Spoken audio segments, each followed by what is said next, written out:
নমস্কার, আমি শনি রায়। এই ছোটবেলায় খুব শুনেছো না, ওইদিকে যাস না, ডাইনি আছে, রাতের বেলা ডাইনি বেরোবে, ডাইনি বাচ্চা তুলে নিয়ে চলে যাবে, ডায়ান। আমরা যে জেনারেশনে বড় হয়েছি, এই ডায়ান শব্দটা খুব পরিচিত, বিশেষ করে হিন্দি সিরিয়ালগুলো দেখে দেখে। তো এই ডায়ান বা ডাইনি কি, চলুন একটু আলোচনা করা যাক। তো না, কোনো অশরীরী ব্যাপার নয়, মানে অপদেবতার উপাসনা যারা করে, অপবিদ্যা প্রয়োগ, কালো জাদু যারা করে, সে ধরনের অসৎ লোক। ব্যাখ্যাটা ঠিক অন্যভাবে হবে। বিশেষ করে এতে মেয়েরা যুক্ত বলে ডাইনি শব্দটা আসে, ডায়ান যাকে হিন্দিতে বলছে। তো সেটা কি, সেটা হচ্ছে আমার আপনার মতোই আমাদের চারপাশে মিলেমিশে থাকা কিছু মানুষ।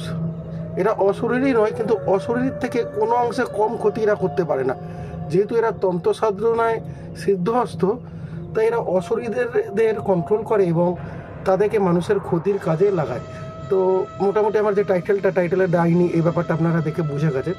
তো দুটো জিনিস আমি খুব ক্লিয়ার করে দিই, এই ডাইনি আবার যেটাকে ইংলিশে উইচ বলে। তো দুটো কনসেপ্টটা একটু আলাদা, একটা হচ্ছে আমাদের ভারতীয় উপমহাদেশের কনসেপ্ট, আর একটা হচ্ছে ইউরোপিয়ান কনসেপ্ট। তো ইউরোপিয়ান কনসেপ্টে ডাইনি বলতে বা উইচ বলতে যেটা বোঝায়, সেটা হচ্ছে ওই এক ধরনের অসৎ তান্ত্রিক। আমাদের ভারতীয় তান্ত্রিকরা কী হয়, খারাপ কাজ করার আগেও শক্তির সাধনা করে শক্তিশালী হয়, তারপর ওই শক্তিকে ভুলভাবে কাজে লাগায়। কিন্তু ইউরোপে সেরকম কনসেপ্ট নেই, এরা প্রথম থেকেই খারাপ শক্তিগুলোকে নিয়ন্ত্রণ করে, মানুষের খারাপ করে, পেট সার্ভিসের মতো কাজ করে।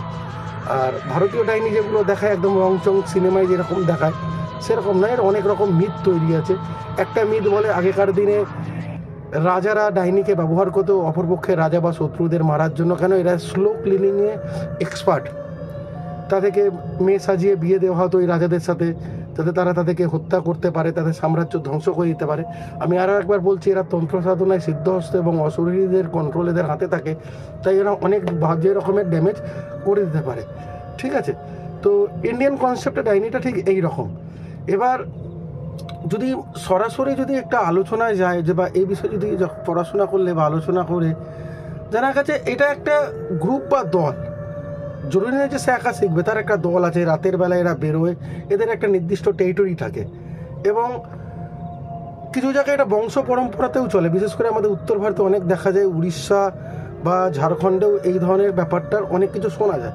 যতটা আমি এদের সম্বন্ধে জানার চেষ্টা করেছি, এরকম একটা কালো বিদ্যা, মারণ বিদ্যা বা মানুষের ক্ষতি করতে এক্সপার্ট কিছু মহিলার দল,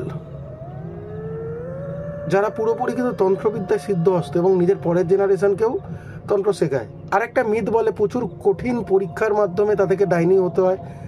মিথের মধ্যে, কেন এখনও একটু ডকুমেন্টেড কিছু পাওয়া যায়নি, কারণ নাকি ডাইনি হতে গেলে নিজের বাচ্চাকে প্রথমেই বলি চড়াতে হয়, তারপর শেখা যায়। মিথ।